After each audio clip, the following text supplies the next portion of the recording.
comes to an end as she stands expelled from the lower house in the parliament in a cash for question case after 47 logins, from Dubai. 4 logins from New York, US. Mahua Moitra has now been logged out of the parliament. Here's a detailed report on what we know so far in the cash for queries scandal.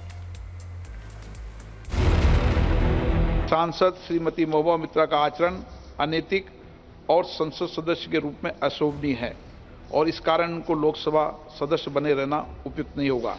इसलिए संकल्प करती है कि उन्हें लोकसभा की सदस्यता से निष्कासित कर दिया जाए। जो सदस्य इस प्रस्ताव के पक्ष में हाँ कहें, जो विरोध में ना कहें, मेरे विचार में निर्णय हाँ वालों के पक्ष हुआ। हाँ वालों के पक्ष में प्रस्ताव स्वीकृत हुआ।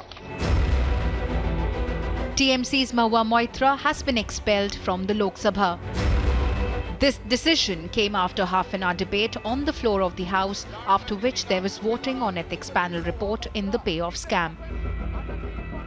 ये भाई सब एक कॉमन सेंस पे आधार पर मैं ये पूछना चाहते हैं, तो इसलिए मैं आप मेरा तरफ से, मेरी पार्टी की तरफ से सर आपसे ये मांग भी रखी है कि 3-4 दिन की मोहलत अब दिए करो और इस बीच हम सही ढंग से पढ़े, विचार विमर्श करें और फिर सदन में आकर एक सही ढंग से चर्चा कर जो आप चाहते हैं। The ethics committee at best can make a recommendation that whether a person is guilty or a person is innocent.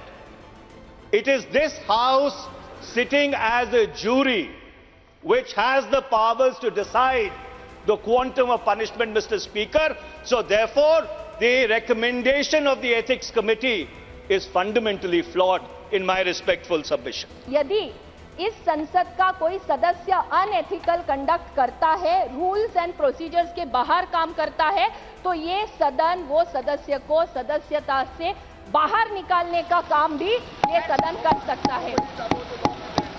And nobody is above the law of the land. Before you are going to expel her, why not she will be allowed to speak for a few minutes?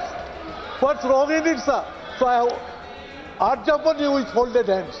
Let Mahua speak on behalf of Trinamool Congress Party as a speaker of our party. एक जब परंपराएं हैं और पूर्ववर्ती अध्यक्षों ने जो कुछ भी रूलिंग, जो कुछ भी अपने वक्तव्यों में देते हैं, उसको हम बोलते हैं अध्यक्षीय निर्देश, और उस अध्यक्षीय डायरेक्शन को हम हमेशा पालन करते आए हैं और उसको एज ए रूलिंग की तरह मानते हैं। ये हमारी परंपरा रहेगी। After the heated debate in Parliament and expulsion, Mahua Moitra had another meltdown. The Ethics Committee has no power to expel. I'm 49 years old. I will fight you for the next 30 years inside Parliament, outside Parliament. But what about charges of accepting cash for posing questions, expensive luxury items being received as gifts, paid foreign travel? पहला हमने कहा है कि इन्हें expel किया जाए। संसद की मर्यादा होती है, संवैधानिक प्रक्रियाओं की अवहेलना हम नहीं कर सकते हैं। It's a question of the dignity of the parliament and we have to follow the parliamentary procedures. तो इन्होंने संसद की मर्यादा का उल्लंघन किया एक, तो इसकी वजह से इनका निष्कासन संसद से, लोकसभा से किया जाए। Can corruption charges be brushed off under the garb of freedom of expression?